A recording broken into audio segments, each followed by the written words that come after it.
internet of value at Ripple, we're thinking much bigger than just cross-border payments. It's kind of like Amazon with rare books in the early days, just this market happens to be a $10 trillion market. We are at a historic turning point. Said in the past that you are doing for money what email did for communication. Moving the whole revolution forward. Take on it. There's trillions of dollars parked around the world. XRP. Is there a possibility that Ripple could take over SWIFT one day? Well, you need an FMI, you need a legal framework. So can we have a new financial market infrastructure that's running some kind of DLT or shared ledger, and in that DLT or shared ledger, the different financial assets can be settled 24/7 in real time with absolute cryptographic certainty of who owns what. That's regulated liability network. Welcome back, ladies and gentlemen, to episode 2 of Script. Let's get right into today's video. You guys thought yesterday's video was good? Wait until you see what we have put together today. Ladies and gentlemen, welcome back to another episode. You guys heard that intro. That was Tony. Tony has been working at CITI for almost 20 years. He's been at the top of emerging payments and business development for the past 9 years at Citibank. And here he is talking about if we had a new system, a financial market infrastructure, some kind of DLT ledger. So can we have a new financial market infrastructure that's running some kind of DLT or shared ledger, and in that DLT or shared ledger, the different financial assets can be settled 24/7 in real time? Folks, it's 2023. We know what's going on behind the scenes and people are completely blind to it. And he even comes out point blank, and shout out to Crypto Eerie and 801 XRP for these clips. He comes out right off the bat and says, gas fees on Ethereum, it's not going to work. Proof of work is not going to work. We have been saying this since day one. Get ready to be completely mind blown. Take a listen. Anything on Ethereum you've got to pay gas for. The gas gets paid to validators. A regulated firm cannot pay gas fees to sanctioned entities. So the public permissionless blockchains are out at the moment.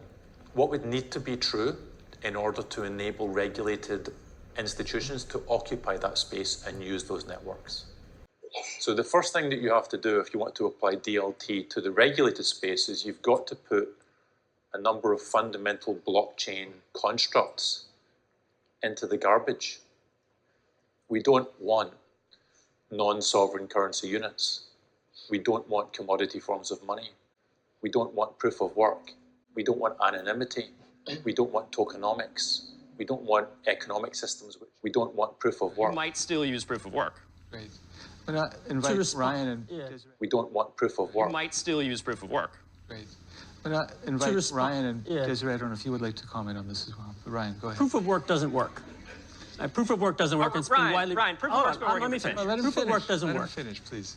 And in the early days of Bitcoin, there was a whole group of developers that broke off to create other assets, XRP being one of them, that doesn't use mining, that's cheaper from an energy perspective than Visa, and already scales. And we have everybody talk about, oh, what's taking so long for XRP to do this, XRP to do that. You need to understand, we aren't building a Lego system. We're building a brand new financial infrastructure based on the blockchain technology that has never been seen before. It's gonna take a little bit of time. And talking about Citibank, Ryan Rugg, we covered her before. You gotta listen to what she just said. She previously worked at R3 for over 3 years. Listen to what she says here. You know, being a highly regulated institution that we are, like, we can't touch crypto or stable coins or anything like that. We can't touch crypto or stable coins or anything like that. You know, we're on a permission chain, but like that programmable money is really what clients want. You know, if X bank account drops for Y, send money from Z, and being able to add that automation, but not just within Citi's four walls, within multiple banks, is really what we're trying to solve for our multinationals. We cannot even touch crypto or stable coins. And that is why Brad Garlinghouse, even when he was asked about stablecoins, he didn't want to provide an answer because there's a lot going on behind the scenes. But when are you going to move into stablecoins? yes.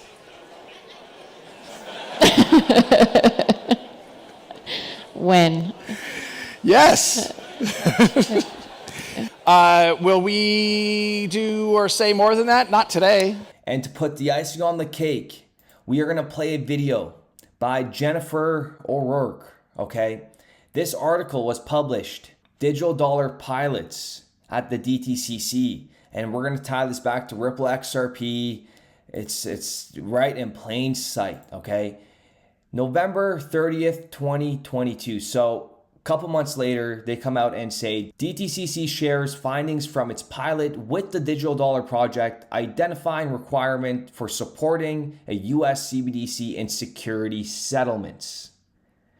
And it further went on to say, DTCC's pilot leveraged DLT with the goal of demonstrating success in settling tokenized securities on DTCC's digital settlement network prototype against tokenized dollars on a simulated CBDC network provided by Accenture. Okay, listen.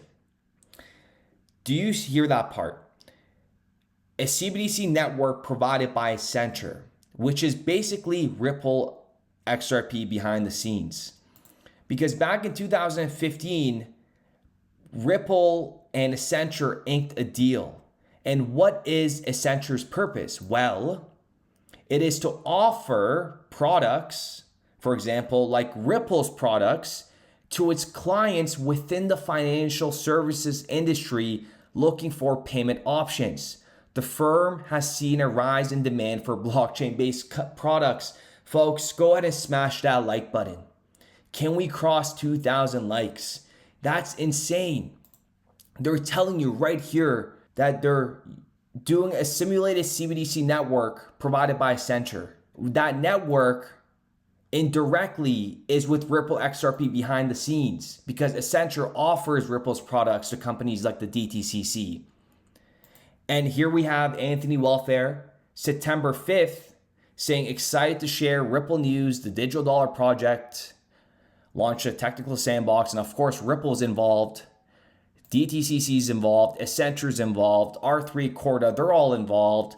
They have multiple proof of concepts going on. We're gonna get into the video by Jennifer in a moment. That's just gonna be the icing, the last layer on the cake.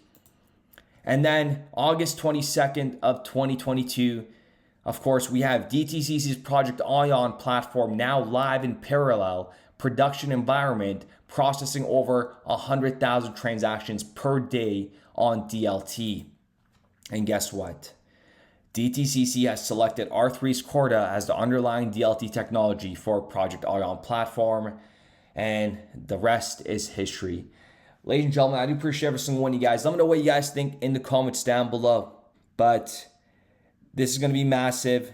Let's finish off the video by Jennifer. She is looking over innovation strategy at the DTCC. She's an executive at the DTCC. We just tied DTCC, Accenture, Ripple, R3, Corda all together. It's happening behind the scenes. Believe what you want to believe, but everything we've covered on this platform has been coming into reality.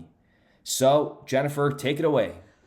So when we think about interoperability, what we're talking about from our point of view is the sharing and the coordination of disparate data across multiple participants, right? So I think that that's pretty easy to conceptualize. Where this gets important quite quickly is how we're seeing interoperability and the connective tissue between these distinct, disparate systems, how we're seeing that interoperability develop. And right now today, when we look to the projects that have already been moved into significant degrees of research and experimentation or are currently on a path to production, what we're seeing across the globe are smaller DLT deployments at subscale that have isolated liquidity pools and therefore are finding themselves creating a fragmented marketplace because of some of the technology choices of proprietary DLTs that have been taken in earlier days and are being taken today. This disparate marketplace is going to challenge our ability for a harmonized global solution But the answer to that is going to be interoperability. We started building RippleNet with the thesis that crypto liquidity would eventually be able to support robust global payments, large payments. RippleNet was designed so that customers seeing the benefits of our fiat-based network could flip the switch to ODL once the market was mature enough. And this is exactly what's happening. Flip the switch.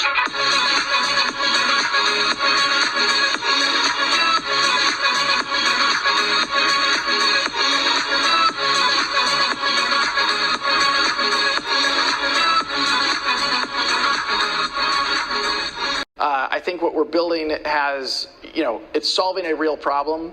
And I think all of the tokens, my advice to anybody would be, understand the utility. If there's real utility and there's real value being delivered to a real customer, there will be value in the token.